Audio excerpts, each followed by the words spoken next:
हाँ जी बेटे, ਅੱਜ ਆਪਾਂ ਫਿਰ ਗੁਰੂ ਅਰਜਨ ਦੇਵ ਜੀ ਦਾ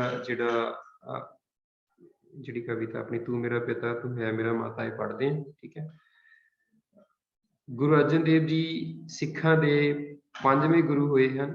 ਆਪ ਦੇ ਪਿਤਾ ਗੁਰੂ ਰਾਮਦਾਸ ਜੀ ਅਤੇ ਮਾਤਾ ਭਾਨੀ ਜੀ ਸਨ। ਆਪ ਦਾ ਸੁਭਾਅ ਨਿਮਰਤਾ ਮਿਠਾਸ ਭਰਿਆ ਤੇ ਸੇਵਾ ਭਾਵ ਨਾਲ ਭਰਪੂਰ ਸੀ। ਗੁਰੂ ਰਾਮਦਾਸ ਜੀ ਨੇ ਆਪਣੇ ਵੱਡੇ ਪੁੱਤਰਾਂ ਤੋਂ ਵਧੇਰੇ ਯੋਗ ਸਮਝਦਿਆਂ ਆਪ ਨੂੰ ਗੁਰਗੱਦੀ ਦਿੱਤੀ। ਗੁਰੂ ਅਰਜਨ ਦੇਵ ਜੀ ਨੇ ਅੰਮ੍ਰਿਤਸਰ ਵਿੱਚ ਸ੍ਰੀ ਹਰਿਮੰਦਰ ਸਾਹਿਬ ਦੀ ਨੀਂਹ ਇੱਕ ਮੁਸਲਮਾਨ ਫਕੀਰ ਸਾਈਂ ਮੀਆਂ ਮੀਰ ਪਾਸੋਂ ਰਖਵਾਈ। ਆਪ ਨੇ ਸ੍ਰੀ ਗੁਰੂ ਗ੍ਰੰਥ ਸਾਹਿਬ ਦੀ ਸੰਪਾਦਨਾ ਕੀਤੀ। ਉਹਨਾਂ ਸਾਰੇ ਗੁਰੂਆਂ ਦੀ ਬਾਣੀ ਸੰਗ੍ਰਹਿ ਕਰਨ ਤੋਂ ਇਲਾਵਾ ਹਿੰਦੁਸਤਾਨ ਭਰ ਦੇ ਸੰਤਾਂ ਮਹਾਂਪੁਰਸ਼ਾਂ ਤੇ ਭਗਤਾਂ ਦੇ ਵਿਚਾਰਾਂ ਨੂੰ ਵੀ ਇਕੱਠਿਆਂ ਕੀਤਾ। ਸ੍ਰੀ ਗੁਰੂ ਗ੍ਰੰਥ ਸਾਹਿਬ ਵਿੱਚ ਆਪ ਦੀ ਸਭ ਤੋਂ ਵੱਧ ਬਾਣੀ ਦਰਜ ਹੈ। ਆਪ ਦੀ ਸਭ ਤੋਂ ਵੱਧ ਪੜ੍ਹੀ ਜਾਣ ਵਾਲੀ ਰਚਨਾ ਸੁਖਮਨੀ ਹੈ। ਗੁਰੂ ਅਰਜਨ ਦੇਵ ਜੀ ਨੇ ਆਪਣੀ ਕੁਰਬਾਨੀ ਦੇ ਕੇ ਧਾਰਮਿਕ ਖੇਤਰ ਵਿੱਚ ਇੱਕ ਨਵੀਂ ਪਿਰਤ ਪਾਈ, ਜਿਸ ਨੇ ਸਿੱਖਾਂ ਨੂੰ ਸਦਾ ਲਈ ਅਮਰ ਕਰ ਸਿੱਖੀ ਨੂੰ ਸਦਾ ਲਈ ਅਮਰ ਕਰ ਦਿੱਤਾ। ਹੁਣ ਬੇਟੇ ਜਿਹੜੀ ਆਪਣੀ ਕਵਿਤਾ ਆਪਾਂ ਅੱਗੇ ਆਲਰੇਡੀ ਪੜ੍ਹ ਚੁੱਕੇ ਹਾਂ। ਇਹ ਜਿਹੜੀ ਕਵਿਤਾ ਹੈਗੀ ਆ ਇਹ ਪਰਮਾਤਮਾ ਦੇ ਬਾਰੇ ਆ ਔਰ ਗੁਰੂ ਸਾਹਿਬ ਨੇ ਸੰਬੋਧਨ ਇਸ ਤਰ੍ਹਾਂ ਕੀਤਾ ਕਿ ਉਹਨਾਂ ਨੇ ਕਿਹਾ ਕਿ ਜਿਹੜਾ ਪਰਮਾਤਮਾ ਆ ਉਹੀ ਉਹਨਾਂ ਲਈ ਸਾਰਾ ਕੁਝ ਹੈ। ਉਹਨਾਂ ਦੇ ਸਾਰੇ ਰਿਸ਼ਤੇ ਨਾਤੇ ਭੈਣ ਭਰਾ ਸਾਰਾ ਕੁਝ ਜਾਣੀ ਕਿ ਸਭ ਕੁਝ ਪਰਮਾਤਮਾ ਹੀ। ਇਸ ਲਈ ਇਸ ਬਾਣੀ ਦਾ ਨਾਮ ਵੀ ਇਹੀ ਹੈ, ਤੂੰ ਮੇਰਾ ਪਿਤਾ ਤੂੰ ਹੈ ਮੇਰਾ ਮਾਤਾ। ਕਿ ਮਤਲਬ ਮੇਰਾ ਸਾਰਾ ਕੁਝ ਪਰਮਾਤਮਾ ਹੀ ਹੈ। ਪੜ੍ਹਦੇ ਹਾਂ। ਤੂੰ ਮੇਰਾ ਪਿਤਾ ਤੂੰ ਹੈ ਮੇਰਾ ਮਾਤਾ ਤੂੰ ਮੇਰਾ ਬੰਧਪ ਤੂੰ ਮੇਰਾ ਭਰਾਤਾ। ਗੁਰੂ ਸਾਹਿਬ ਕਹਿੰਦੇ ਆ ਕਿ ਜਿਹੜਾ ਪਰਮਾਤਮਾ ਆ ਉਹੀ ਉਹਨਾਂ ਲਈ ਉਹਨਾਂ ਦਾ ਮਾਤਾ ਪਿਤਾ ਆ, ਕਿ ਉਹੀ ਉਹਨਾਂ ਦੀ ਮਾਂ ਆ, ਉਹੀ ਉਹਨਾਂ ਦਾ ਪਿਤਾ ਆ। ਤੂੰ ਮੇਰਾ ਬੰਧਪ ਤੂੰ ਹੈ ਮੇਰਾ ਭਰਾਤਾ, ਮਤਲਬ ਕਿ ਤੂੰ ਹੀ ਮੇਰਾ ਭਰਾ ਆ। ਠੀਕ ਹੈ। ਤੇ ਤੂੰ ਹੀ ਮੇਰਾ ਬੰਧਪ ਮਤਲਬ ਰਿਸ਼ਤੇਦਾਰ ਹੈ ਨਾ, ਤੂੰ ਹੀ ਮੇਰਾ ਰਿਸ਼ਤੇਦਾਰ ਆ ਤੇ ਤੂੰ ਹੀ ਮੇਰਾ ਭਰਾ ਆ। ਕਿ ਪਰਮਾਤਮਾ ਹੀ ਗੁਰੂ ਸਾਹਿਬ ਕਹਿੰਦੇ ਆ ਕਿ ਉਹਨਾਂ ਦਾ ਸਾਰਾ ਕੁਝ ਆ। ਪਹਿਲਾਂ ਦੱਸਦੇ ਆ ਮਾਤਾ ਪਿਤਾ ਦੀ ਥਾਂ ਤੇ ਉਹ ਉਹਨਾਂ ਨੂੰ ਗੁਰੂ ਸਾਹਿਬ ਜਿਹੜੇ ਹੈਗੇ ਆ ਉਹਨੂੰ ਸਮਝਦੇ ਆ ਪਰਮਾਤਮਾ ਨੂੰ। ਤੇ ਇਸ ਤੋਂ ਬਾਅਦ ਜਿਹੜਾ ਭਰਾ ਆ ਤੇ ਜਿਹੜੇ ਉਹਦੇ ਰਿਸ਼ਤੇਦਾਰ ਆ ਉਹ ਵੀ ਜਿੰਨੇ ਵੀ ਬੰਧਨ ਆ ਬੰਧਪ ਆ ਉਹ ਸਾਰਾ ਕੁਝ ਪਰਮਾਤਮਾ ਹੀ। ਤੂੰ ਮੇਰਾ ਰਾਖਾ ਸਭਨੀ ਥਾਈ ਤਾਂ ਪੋ ਕਿਹਾ ਕਾੜਾ ਜੀਓ। ਕਿ ਜਿਹੜਾ ਪਰਮਾਤਮਾ ਆ ਉਹ ਹਰ ਥਾਂ ਤੇ ਮੇਰੀ ਰੱਖਿਆ ਕਰਦਾ ਹੈ। ਤੇ ਮੈਨੂੰ ਤਾਂ ਪੋ ਕਿਹਾ ਕਾੜਾ ਜੀਓ, ਤੇ ਮੈਨੂੰ ਕਿਸ ਚੀਜ਼ ਦੀ ਚਿੰਤਾ ਹੈ। ਕਾੜਾ ਮਤਲਬ ਕਿ ਚਿੰਤਾ ਕਿਸ ਚੀਜ਼ ਦੀ ਹੈ, ਫਿਕਰ ਕਿਸ ਚੀਜ਼ ਦੀ ਹੈ, ਜਦੋਂ ਕਿ ਉਹ ਪਰਮਾਤਮਾ ਹੀ ਹਰ ਥਾਂ ਤੇ ਗੁਰੂ ਸਾਹਿਬ ਕਹਿੰਦੇ ਆ ਕਿ ਮੇਰੀ ਰਾਖੀ ਕਰਦਾ ਹੈ। ਤੇ ਮੈਨੂੰ ਕਾਹਦੀ ਚਿੰਤਾ ਹੈਗੀ ਕਿ ਮਨੁੱਖ ਨੂੰ ਕਾਹਦੀ ਚਿੰਤਾ। ਅਸਲ ਦੇ ਵਿੱਚ ਕਹਿ ਗੁਰੂ ਸਾਹਿਬ ਰਹੇ ਪਰ ਕਹਿ ਕਿਹਦੀ ਵੱਲੋਂ ਰਹੇ, ਇੱਕ ਮਨੁੱਖ ਵੱਲੋਂ। ਠੀਕ ਹੈ। ਕਿ ਆਪਾਂ ਜਿੱਦਾਂ ਲਾ ਲਓ ਕਿ ਮਨੁੱਖ ਆ, ਕਿ ਜਦ ਪਰਮਾਤਮਾ ਸਾਡੀ ਸਾਰੀ ਹਰ ਥਾਂ ਤੇ ਰੱਖਿਆ ਕਰਦਾ ਹੈ ਤੇ ਫਿਰ ਸਾਨੂੰ ਕਿਸ ਚੀਜ਼ ਦੀ ਚਿੰਤਾ। ਠੀਕ ਹੈ। ਤੁਮਰੀ ਕਿਰਪਾ ਤੇ ਤੁਧ ਪਛਾਣਾ। ਤੇ ਜੇਕਰ ਪਰਮਾਤਮਾ ਸਾਡੇ ਉੱਤੇ ਕਿਰਪਾ ਕਰਦਾ ਆ, ਠੀਕ ਹੈ, ਤੇ ਤੁਮਰੀ ਕਿਰਪਾ ਤੇ ਤੁਧ ਪਛਾਣਾ, ਕਿ ਪਰਮਾਤਮਾ ਦੀ ਕਿਰਪਾ ਦੇ ਨਾਲ ਹੀ, ਇਹ ਪ੍ਰਭੂ ਤੇਰੀ ਕਿਰਪਾ ਦੇ ਨਾਲ ਹੀ ਮੈਂ ਤੈਨੂੰ ਪਛਾਣ ਸਕਦਾ ਹੈ, ਕਿ ਤੇਰੇ ਨੇੜੇ ਆ ਸਕਦਾ ਹੈ। ਤੂੰ ਮੇਰੀ ਓਟ ਤੂੰ ਹੈ ਮੇਰਾ ਮਾਣਾ। ਕਿ ਗੁਰੂ ਸਾਹਿਬ ਕਹਿੰਦੇ ਆ ਕਿ ਇਹ ਜਿਹੜੀ ਦੁਨੀਆ ਆ ਇਹਦੇ ਵਿੱਚ ਤੇਰਾ ਹੀ ਆਸਰਾ ਹੈ ਮੈਨੂੰ, ਤੇ ਤੇਰਾ ਹੀ ਫਕਰ ਹੈ। ਮਤਲਬ ਕਿ ਤੇਰਾ ਹੀ ਮਾਣ ਆ, ਤੇਰਾ ਹੀ ਆਸਰਾ, ਤੇਰਾ ਹੀ ਸਤਿਕਾਰ ਹੈ। ਤੂੰ ਮੇਰੀ ਓਟ ਤੂੰ ਹੈ ਮੇਰਾ ਮਾਣਾ, ਕਿ ਤੇਰਾ ਹੀ ਮਾਣ ਆ, ਤੇਰਾ ਹੀ ਫਕਰ ਆ, ਤੇ ਤੇਰੇ ਨਾਲ ਹੀ ਮੈਂ ਇਸ ਦੁਨੀਆ ਦੇ ਵਿੱਚ ਹੈਗਾ। ਤੁਧ ਬਿਨ ਦੂਜਾ ਵਰਨਾ ਕੋਈ ਸਭ ਤੇਰਾ ਖੇਲ ਅਖਾੜਾ ਜੀਓ। ਤੇ ਇਸ ਪਰਮਾਤਮਾ ਵਰਗਾ ਇਸ ਦੁਨੀਆ ਦੇ ਉੱਤੇ ਹੋਰ ਕੋਈ ਨਹੀਂ ਗਾ, ਨਾ ਕੋਈ। ਤੁਧ ਬਿਨ ਦੂਜਾ ਵਰਨਾ ਕੋਈ ਸਭ ਤੇਰਾ ਖੇਲ ਅਖਾੜਾ ਜੀਓ। ਤੇ ਜਿਹੜੀ ਦੁਨੀਆ ਦੀ ਸਾਰੀ ਖੇਲ ਬਣਾਈ ਹੋਈ ਆ, ਜਿਹੜਾ ਦੁਨੀਆ ਦਾ ਸਾਰਾ ਅਖਾੜਾ ਬਣਾਇਆ ਹੋਇਆ ਆ, ਇਹ ਪਰਮਾਤਮਾ ਨੇ ਖੁਦ ਬਣਾਇਆ ਹੋਇਆ। ਤੁਧ ਬਿਨ ਦੂਜਾ ਅਵਰ ਨਾ ਕੋਈ, ਕਿ ਪਰਮਾਤਮਾ ਵਰਗਾ ਹੋਰ ਕੋਈ ਨਹੀਂਗਾ। ਵੈਸੇ ਵੀ ਆਪਾਂ ਨੂੰ ਪਤਾ ਆ ਕਿ ਜਦੋਂ ਆਪਾਂ ਗੁਰੂ ਨਾਨਕ ਸਾਹਿਬ ਦੀ ਬਾਣੀ ਪੜ੍ਹਦੇ ਹਾਂ, ਜਿੱਥੋਂ ਮੂਲ ਮੰਤਰ ਸ਼ੁਰੂ ਹੁੰਦਾ ਆ, ਤੇ ਆਪਾਂ ਰੋਜ਼ ਆਪਣੀ ਜਿਹੜੀ ਮਾਰਨਿੰਗ ਅਸੈਂਬਲੀ ਵਿੱਚ ਵੀ ਗੁਰੂ ਸਾਹਿਬ ਦੀ ਉਹ ਬਾਣੀ ਪੜ੍ਹਦੇ ਹਾਂ। ਇੱਕ ਓਂਕਾਰ ਸਤਿਨਾਮ ਕਰਤਾ ਪੁਰਖ ਨਿਰਭਉ ਨਿਰਵੈਰ ਅਕਾਲ ਮੂਰਤ ਅਜੂਨੀ ਸੈਭੰ ਗੁਰ ਪ੍ਰਸਾਦ ਜਪ। ਆਦਿ ਸਚ ਜੁਗਾਦ ਸਚ ਹੈ ਵੀ ਸਚ ਨਾਨਕ ਹੋਸੇ ਵੀ ਸਚ। ਮਤਲਬ ਉਸ ਬਾਣੀ ਦੇ ਵਿੱਚ ਹੀ, ਤੇ ਗੁਰੂ ਗ੍ਰੰਥ ਸਾਹਿਬ ਦੀ ਸ਼ੁਰੂਆਤ ਦੇ ਵਿੱਚ ਵੀ ਇਹੀ ਬਾਣੀ, ਤੇ ਜਪਜੀ ਸਾਹਿਬ ਦੀ ਜਿਹੜੀ ਸ਼ੁਰੂਆਤ ਵਿੱਚ ਬਾਣੀ ਜਿਹੜੀ ਇਹ ਦਰਜ ਹੈ ਗੁਰੂ ਸਾਹਿਬ ਦੀ, ਜਪਜੀ ਸਾਹਿਬ, ਉਹ ਜਿਹੜਾ ਪਹਿਲਾ ਹੀ ਕਹਿ ਪਹਿਲੀ ਪੌੜੀ ਆ, ਉਹਦੇ ਵਿੱਚ ਗੁਰੂ ਸਾਹਿਬ ਨੇ ਸ਼ੁਰੂ ਦੇ ਵਿੱਚ ਹੀ ਦੱਸਿਆ ਹੋਇਆ ਆ ਕਿ ਜਿਹੜਾ ਪਰਮਾਤਮਾ ਆ ਉਹ ਇੱਕ ਆ।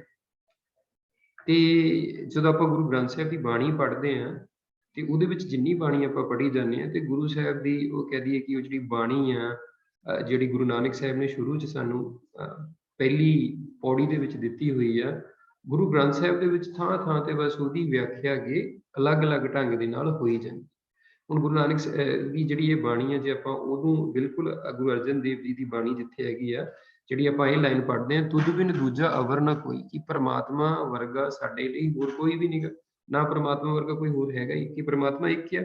ਉਹ ਸਾਨੂੰ ਗੁਰਬਾਣੀ ਦੇ ਸ਼ੁਰੂ ਦੇ ਵਿੱਚ ਹੀ, ਜਾਣੀ ਕਿ ਪਹਿਲੀ ਪੌੜੀ ਦੇ ਵਿੱਚ ਹੀ ਜਪਜੀ ਸਾਹਿਬ ਦੇ ਵਿੱਚ ਗੁਰੂ ਨਾਨਕ ਸਾਹਿਬ ਨੇ ਦੱਸ ਦਿੱਤਾ ਕਿ ਪਰਮਾਤਮਾ ਇੱਕ ਆ, ਤੇ ਉਹਦੇ ਵਰਗਾ ਹੋਰ ਕੋਈ ਨਹੀਂਗਾ, ਕਿ ਪਰਮਾਤਮਾ ਇੱਕ ਹੀ ਹੈਗਾ ਹੈ। ਠੀਕ ਹੈ, ਕਿ ਇਸ ਲਈ ਦੂਜਾ ਹੈ ਹੀ ਨਹੀਂ ਕੋਈ। ਸਭ ਤੇਰਾ ਖੇਲ ਖੜਾ ਜੀ, ਤੇ ਸਾਰਾ ਕੁਝ ਉਸ ਪਰਮਾਤਮਾ ਨੇ ਇਹ ਸਾਰਾ ਕੁਝ ਬਣਾਇਆ ਹੋਇਆ ਹੈ। ਤੇ ਇਦਾਂ ਦੇ ਹੀ ਅਰਥ ਆਪਾਂ ਪਹਿਲੀ ਪੌੜੀ ਦੇ ਵਿੱਚ ਵੀ ਪੜ੍ਹਦੇ ਹਾਂ ਕਿ ਇਹ ਸਾਰੀ ਦੁਨੀਆ ਨੂੰ ਬਣਾਉਣ ਵਾਲਾ ਉਹ ਪਰਮਾਤਮਾ ਹੀ ਆ, ਤੇ ਨਾ ਉਹ ਜੰਮਦਾ ਹੈ ਤੇ ਨਾ ਮਰਦਾ। ਠੀਕ ਹੈ, ਜੀ ਜੰਤ ਸਭ ਤੁਧੋ ਪਾਏ। ਇਸ ਧਰਤੀ ਦੇ ਉੱਤੇ, ਇਸ ਦੁਨੀਆ ਦੇ ਉੱਤੇ ਜਿੰਨੇ ਜੀਵ ਜੰਤ ਆ, ਜੰਤੂ ਹੈਗੇ ਆ, ਸਾਰੇ ਪਰਮਾਤਮਾ ਦੇ ਬਣਾਏ ਆ। ਜਿਤ ਜਿਤ ਭਾਣਾ ਤਿਤ ਤਿਤ ਲਾਏ। ਤੇ ਜਿਸ ਤਰ੍ਹਾਂ ਦੀ ਉਹਨਾਂ ਦੀ ਕਹਿ ਦਈਏ ਕਿ ਕੰਮ ਹੈਗੇ ਆ, ਉਹਨਾਂ ਨੂੰ ਉਹ ਸਾਰਿਆਂ ਦੇ ਪ੍ਰਮਾਤਮਾ ਦੀ ਰਜ਼ਾ ਦੇ ਅਨੁਸਾਰ ਸਾਰਿਆਂ ਨੂੰ ਪ੍ਰਮਾਤਮਾ ਨੇ ਆਪਣੇ ਆਪਣੇ ਇਸ ਜਗਤ ਤੇ ਪੈਦਾ ਕੀਤਾ ਹੈ, ਤੇ ਉਹਨਾਂ ਨੂੰ ਉਹਨਾਂ ਦੇ ਅਲੱਗ-ਅਲੱਗ ਤਰ੍ਹਾਂ ਦੇ ਜਿਹੜੇ ਕੰਮ ਹੈਗੇ ਉਹਨਾਂ 'ਚ ਲਾਇਆ ਹੋਇਆ।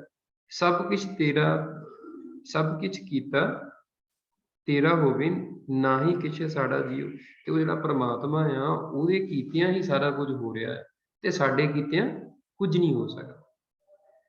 ਨਾਮ ਧਿਆਇਆ, ਨਾਮ ਧਿਆਏ ਮਹਾ ਸੁਖ ਪਾਇਆ, ਸੋਰੀ ਨਾਮ ਧਿਆਇਆ ਮਹਾ ਸੁਖ ਪਾਇਆ, ਕਿ ਪਰਮਾਤਮਾ ਦਾ ਨਾਮ ਸਿਮਰ ਕੇ ਬੜਾ ਆਨੰਦ ਪ੍ਰਾਪਤ ਹੁੰਦਾ ਹੈ। ਠੀਕ ਹੈ, ਨਾਮ ਧਿਆਇਆ ਮਹਾ ਸੁਖ ਪਾਇਆ, ਹਰ ਗੁਣ ਗਾਏ ਮੇਰਾ ਮਨ ਸੀਤਲਾਇਆ। ਤੇ ਪਰਮਾਤਮਾ ਦੇ ਗੁਣ ਗਾ ਕੇ, ਪੂਰਨ ਪਰਮਾਤਮਾ ਜਿਹੜਾ ਸਾਡਾ ਸਰਵ ਵਿਆਪਕ ਹੈਗਾ, ਉਹਦੇ ਗੁਣ ਗਾ ਕੇ ਮੇਰਾ ਮਨ ਸੀਤਲਾਇਆ, ਤੇ ਮੇਰਾ ਮਨ ਜਿਹੜਾ ਹੈਗਾ ਆ, ਉਹਨੂੰ ਆਤਮਿਕ ਆਨੰਦ ਪ੍ਰਾਪਤ ਹੋ ਗਿਆ, ਮਤਲਬ ਉਹਨੂੰ ਸ਼ਾਂਤੀ ਪ੍ਰਾਪਤ ਹੋ ਗਈ ਆ। ਗੁਰ ਪੂਰੇ ਵਜੀ ਵਧਾਈ, ਨਾਨਕ ਜਿਤ ਵਿਖਾੜਾ ਜੀਓ। ਤੇ ਪੂਰਨ ਗੁਰੂ ਦੇ ਰਾਹੀਂ ਹੀ ਮੇਰੇ ਮਨ, ਮੇਰੇ ਅੰਦਰ ਮਨ ਨੂੰ ਆਤਮਿਕ ਉਤਸ਼ਾਹ ਦਾ ਪ੍ਰਬਲ, ਕਿ ਜਿਹੜੀ ਆਤਮਿਕ ਜਿਹੜੀ ਆਨੰਦ ਹੈਗਾ ਸਾਡੇ ਮਨ ਦੇ ਅੰਦਰ, ਉਹ ਕੀ ਪੂਰੇ ਗੁਰੂ ਦੀ ਜਿਹੜੀ ਕਹਿ ਦਈਏ ਕਿ ਕਿਰਪਾ ਆ, ਉਹਦੇ ਨਾਲ ਹੀ ਜਿਹੜਾ ਆਤਮਿਕ ਆਨੰਦ ਹੈ ਉਹ ਮਨ ਦੇ ਵਿੱਚ ਪੈਦਾ ਹੋ ਗਿਆ। ਵਧਾਈ ਨਾਨਕ ਜਿਤ ਵਿਖਾੜਾ ਜੀ।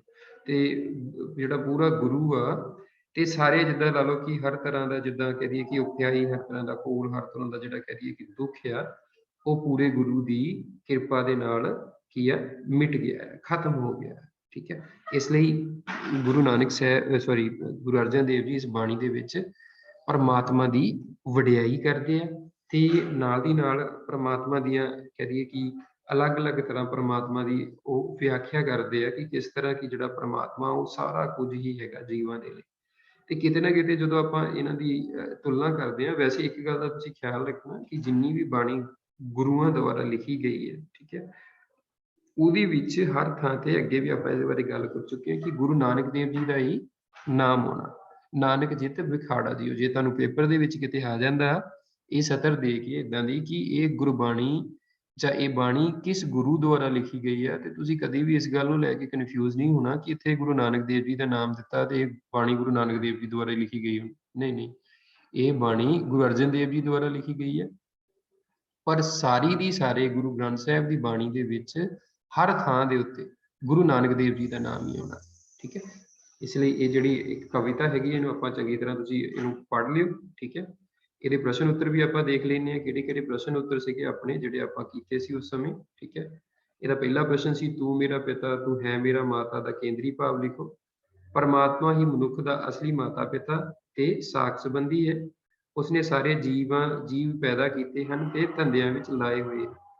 ਉਸਦਾ ਨਾਮ ਧਿਆਉਣ ਨਾਲ ਸਾਰੇ ਸੁੱਖ ਪ੍ਰਾਪਤ ਹੁੰਦੇ ਹਨ ਤੇ ਵਿਕਾਰਾਂ ਦਾ ਔਖਾ ਘੋਲ ਜਿੱਤਿਆ ਜਾ ਸਕਦਾ ਹੈ। ਸਾਡਾ ਦੂਜਾ ਪ੍ਰਸ਼ਨ ਸੀ ਕਿਤਾਬ ਦੇ ਵਿੱਚ, ਗੁਰੂ ਅਰਜਨ ਦੇਵ ਜੀ ਨੇ ਪ੍ਰਮਾਤਮਾ ਨਾਲ ਕਿਹੜੇ ਰਿਸ਼ਤੇ ਸਥਾਪਿਤ ਕਰਕੇ ਸਤਿਕਾਰ ਪ੍ਰਗਟ ਕੀਤਾ ਹੈ? ਗੁਰੂ ਅਰਜਨ ਦੇਵ ਜੀ ਨੇ ਪ੍ਰਮਾਤਮਾ ਨਾਲ ਮਾਤਾ ਪਿਤਾ ਅਤੇ ਭਰਾ ਤੇ ਰਿਸ਼ਤੇਦਾਰ ਨੂੰ ਭਰਾ ਦੇ ਰਿਸ਼ਤੇ ਨੂੰ ਸਥਾਪਿਤ ਕਰਕੇ ਆਪਣਾ ਸਤਿਕਾਰ ਪ੍ਰਗਟ ਕੀਤਾ ਹੈ। ਉਹਨਾਂ ਨੇ ਇਹ ਕਹਿ ਕੇ ਪ੍ਰਮਾਤਮਾ ਨਾਲ ਸਤਿਕਾਰ ਪ੍ਰਗਟ ਕੀਤਾ ਹੈ ਕਿ ਸੰਸਾਰ ਦੇ ਸਾਰੇ ਰਿਸ਼ਤਿਆਂ ਦੀ ਥਾਂ ਉਹਨਾਂ ਲਈ ਪ੍ਰਮਾਤਮਾ ਹੀ ਸਭ ਕੁਝ ਹੈ। ਫਿਰ ਤੁਹਾਡੀ ਉਸੇ ਜਿਹੜੀ ਕਿਤਾਬ ਦੀ ਅਭਿਆਸ ਕਾਰਜ ਦੇ ਵਿੱਚ ਜਿਹੜਾ ਅੱਗੇ ਸੀਗਾ, ਸਾਨੂੰ ਕੁਝ ਸਤਰਾਂ ਦਿੱਤੀਆਂ ਗਈਆਂ ਸੀ, ਉਹਨਾਂ ਦੀ ਪ੍ਰਸੰਗ ਸ਼ਾਇਦ ਆਪਾਂ ਵਾਖਿਆ ਕਰਨੀ ਸੀ। ਉਹ ਸੀਗਾ, ਜੀ ਜੰਤ ਸਭ ਤੁਧ ਪਏ, ਜਿਤ ਜਿਤ ਭਾਣਾ ਤਿਤ ਤਿਤ ਲਾਏ, ਸਭ ਕ੍ਰਿਸ਼ ਤੇਰਾ ਹੋਵੇ ਨਾਹੀ ਕਿਛ ਅਸਾੜਾ ਜੀਓ। ਇਹਦੀ ਪ੍ਰਸੰਗ ਆਪਾਂ ਉਹਦੇ ਵਿੱਚ ਹੀ ਲਿਖਦੇ ਨੇ, ਕਵਿਤਾ ਦਾ ਨਾਂ, ਕਾਵ ਕਿਤਾਬ ਦਾ ਨਾਂ ਤੇ ਕਿਹੜੇ ਲੇਖਕ ਜਾਂ ਗੁਰੂ ਦੁਆਰਾ ਉਹ ਕਵਿਤਾ ਲਿਖੀ ਗਈ ਆ, ਆਪਾਂ ਉਹਦੇ ਬਾਰੇ ਗੱਲ ਕਰਦੇ ਨੇ। ਕਾਵ ਸਤਰਾਂ ਸਾਡੀ 10ਵੀਂ ਜਮਾਤ ਦੀ ਪਾਠ ਪੁਸਤਕ ਸਾਹਿਤ ਮਾਲਾ 10 ਵਿੱਚ ਦਰਜ ਗੁਰੂ ਅਰਜਨ ਦੇਵ ਜੀ ਦੀ ਬਾਣੀ ਤੂੰ ਮੇਰਾ ਪਿਤਾ ਤੂੰ ਹੈ ਮੇਰਾ ਮਾਤਾ ਵਿੱਚੋਂ ਲਈਆਂ ਗਈਆਂ ਹਨ। ਇਹਨਾਂ ਸਤਰਾਂ ਵਿੱਚ ਗੁਰੂ ਜੀ ਆਖ ਰਹੇ ਹਨ ਕਿ ਇਸ ਸੰਸਾਰ ਵਿੱਚ ਸਭ ਕੁਝ ਪ੍ਰਮਾਤਮਾ ਦੀ ਮਰਜ਼ੀ ਦੇ ਅਨੁਸਾਰ ਹੀ ਹੋ ਰਿਹਾ ਹੈ। ਵਿਆਖਿਆ, ਗੁਰੂ ਅਰਜਨ ਦੇਵ ਜੀ ਇਹਨਾਂ ਸਤਰਾਂ ਵਿੱਚ ਦੱਸਦੇ ਹਨ ਕਿ ਇਸ ਸੰਸਾਰ ਵਿੱਚ ਜਿੰਨੇ ਵੀ ਜੀਵ ਜੰਤੂ ਹਨ, ਸਾਰੇ ਪ੍ਰਮਾਤਮਾ ਨੇ ਹੀ ਬਣਾਏ ਹੋਏ ਨੇ। ਜਿਸ ਕੰਮ ਵਿੱਚ ਪ੍ਰਮਾਤਮਾ ਦੀ ਰਜ਼ਾ ਹੈ, ਉਸ ਤਰ੍ਹਾਂ ਹੀ ਕੰਮਾਂ ਵਿੱਚ ਜੀਵ ਜੰਤੂਆਂ ਨੂੰ ਪ੍ਰਮਾਤਮਾ ਨੇ ਲਗਾਇਆ ਹੋਇਆ ਹੈ। ਇਸ ਸੰਸਾਰ ਵਿੱਚ ਸਭ ਕੁਝ ਪ੍ਰਮਾਤਮਾ ਦਾ ਕੀਤਾ ਹੋ ਰਿਹਾ ਹੈ। ਸਾਡੇ ਵਰਗੇ ਜੀਵਾਂ ਦਾ ਇਸ ਵਿੱਚ ਕੋਈ ਜ਼ੋਰ ਨਹੀਂ ਚੱਲ ਸਕਦਾ। ਠੀਕ ਹੈ, ਇਸ ਤਰ੍ਹਾਂ ਇਹ ਜਿਹੜਾ ਸਾਡਾ ਅਭਿਆਸ ਕਾਰਜ ਸੀ ਉਹ ਵੀ ਇਹਦੇ ਵਿੱਚ ਕੀਤਾ ਹੋਇਆ ਸੀ।